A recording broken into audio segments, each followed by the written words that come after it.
एक साधक के लिए दिन में कई बार नहाना अच्छा है। इसकी वजह यह है कि इसका 2/3 हिस्सा पानी है। अगर इस पर से पानी सिर्फ बहता है तो कुछ चीजों में बदलाव आएगा। उन्हें कम से कम थोड़ा ठंडा पानी लेकर अपने एक बिंदु है यहाँ आपके कानों की सीध में यहाँ आप थोड़ा ठंडा पानी डाल दीजिए। तुरंत आप देखेंगे कि सिर में एक ठंडक आ गई है।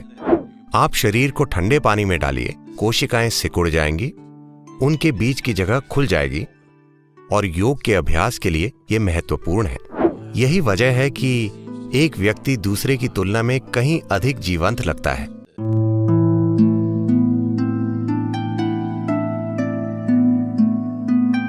यौगिक संस्कृति में कोई फव्वारे में नहीं नहाता था।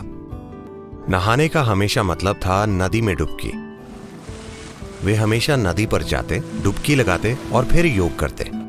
अगर आप ऐसा करते हैं तो आपकी मांसपेशियां अच्छी रहेंगी। तो इसे करने का दूसरा तरीका यह है कि मैं महिलाओं के लिए इस पर जोर नहीं दूंगा, आपकी हेयर स्टाइल अलग होती है, पर नहाने का मतलब यह है कि पानी की पहली बाल्टी सीधा आपके सिर पर, हमेशा शरीर पर ठंडा पानी डालने से गर्मी आपके सिर में चली जाएगी बहुत तेजी से। ऐसा नहीं होना चाहिए। तो इसलिए जो लोग अपने बाल गीला नहीं करना चाहते, उन्हें कम से कम थोड़ा ठंडा पानी लेकर अपने एक बिंदु है यहाँ आपके कानों की सीध में यहाँ आप थोड़ा ठंडा पानी डाल दीजिए। तुरंत आप देखेंगे कि सिर में एक ठंडक आ गई है। तो अगर आप ऐसे डालेंगे तो सिस्टम में एक ठंडक आएगी और मांसपेशियां बहुत लचीली हो जाएंगी। फव्वारे से ऐसा हो सकता है। अगर फव्वारा काफी शक्तिशाली है या कम से कम पानी की मात्रा काफी अच्छी है तो फव्वारा यह आसानी से कर सकता है।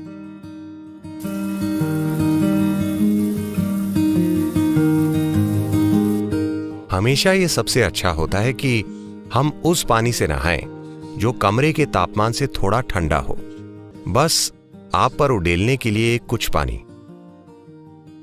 या उस पानी में डूबना जो कमरे के तापमान से ठंडा हो।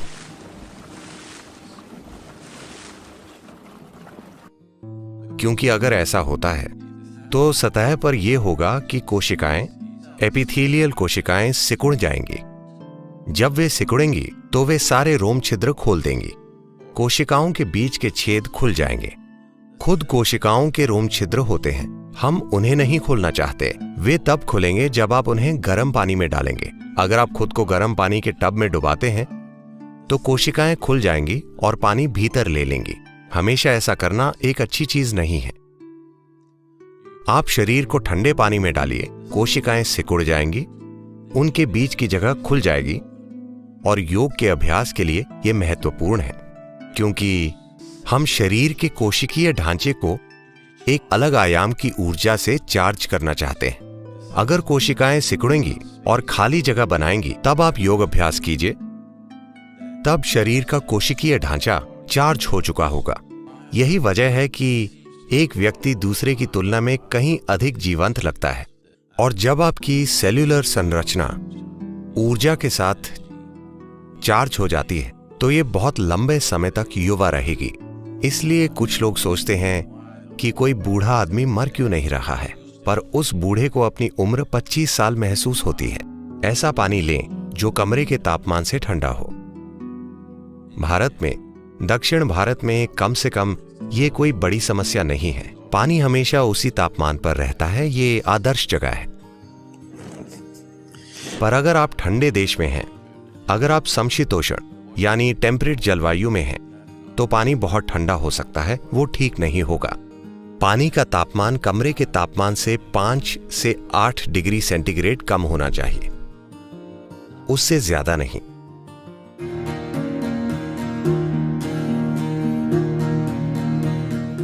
अगर आपको बार बार सर्दी लग जाती है तो शुरुआत में पहले 2 सप्ताह तक आप ठंडे पानी में 1 चम्मच नीलगिरी का तेल डाल दें और उसे अपने ऊपर उड़ेल लें।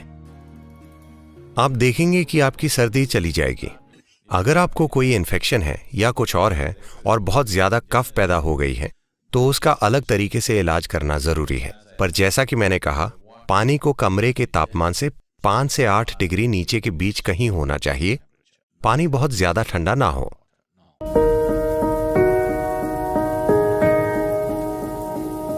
अगर किसी भी तरह का मेलजोल हुआ है, किसी भी तरह का मिलना जुलना हुआ है, अगर आप भीड़ में काफी लंबे समय तक रहे हैं, तो घर जाने पर सबसे पहली चीज होनी चाहिए नहाना। आपको ये जरूर करना चाहिए। अगर दिन में 3, 4, 5 बार नहाना पड़ता है तो भी कोई फर्क नहीं पड़ता। एक साधक के लिए दिन में कई बार नहाना अच्छा है। आपको बहुत ज्यादा नहीं नहाना चाहिए, पर ऐसा समय भी था जब मैं दिन में कम से कम 5 से 7 बार नहाता था। आजकल 2 बार नहाना तो निश्चित रूप से, कभी कभी 3 बार। 2 बार तो आपके लिए जरूरी है, ज्यादा अच्छा है।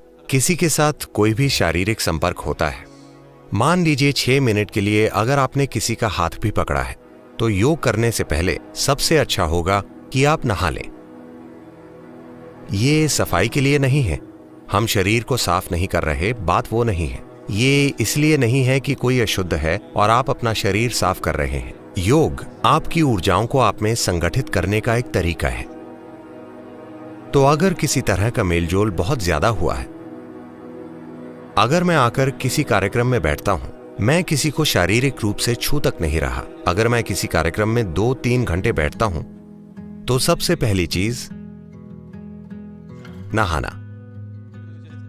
क्योंकि उस मेलजोल से एक तरह से आपकी ऊर्जा की समग्रता थोड़ी ढीली हो जाती है। तो जब भी आप घर जाएं, सबसे पहले नहाएं। नहाने का मतलब साबुन, शैम्पू ये वो नहीं है। पानी से भरी एक बाल्टी, boom. Just water flowing over, it purifies. बहता हुआ पानी शुद्ध करता है। बिना धोए और रगड़े पानी शुद्ध कैसे कर सकता है? वैसे नहीं है। आपको पता है, न्यूक्लियर रिएक्टर में वे कुछ धातुओं का इस्तेमाल करते हैं, जैसे टाइटेनियम और प्लैटिनम और कुछ दूसरी चीजें भी। अगर वे इन धातुओं को शुद्ध करना चाहते हैं, वे धातुओं को शुद्धतम रूप में चाहते हैं, सामान्य प्रयोगशाला प्रक्रिया में वे एक सीमा तक ही शुद्ध कर पाते हैं, उससे परे वे शुद्ध नहीं कर पाते। तो वे ये करते हैं, उस धातु की एक रॉड और एक छल्ला बनाते हैं। छल्ले को रॉड से छुए बिना बस ऊपर नीचे घुमाते हैं। आप देखेंगे कि धातु शुद्ध हो जाएगा। तो आपके शरीर में 72% पानी है। आप बस इस पर पानी डाल दीजिए, एक तरह की शुद्धि होगी। ये आपकी चमड़ी पर लगी धूल को धोने के बारे में नहीं है, वो तो वैसे भी होगा, वो एक अलग चीज है। पर बस पानी को अपने ऊपर बहाने से गहरे स्तर पर एक तरह की शुद्धि होगी। क्या आपने देखा है? मान लीजिए आप किसी दिन बहुत तनाव में हैं, आप बस फव्वारे के नीचे जाकर खड़े होते हैं, तो आप बाहर नहीं आना चाहते, आप बस वहां थोड़ी देर ठहरना चाहते हैं। फव्वारे के उन 3 या 5 मिनटों ने आपके जीवन की कोई समस्या नहीं सुलझाई, पर जब आप बाहर आते हैं तो लगता है कि परेशानी चली गई, मानो नया जन्म हो गया। क्या आपने ये देखा है? आपको महसूस होता है कि परेशानी गई। इसकी वजह यह है कि इसका 2/3 हिस्सा पानी है। अगर इस पर से पानी सिर्फ बहता है तो कुछ चीजों में बदलाव आएगा।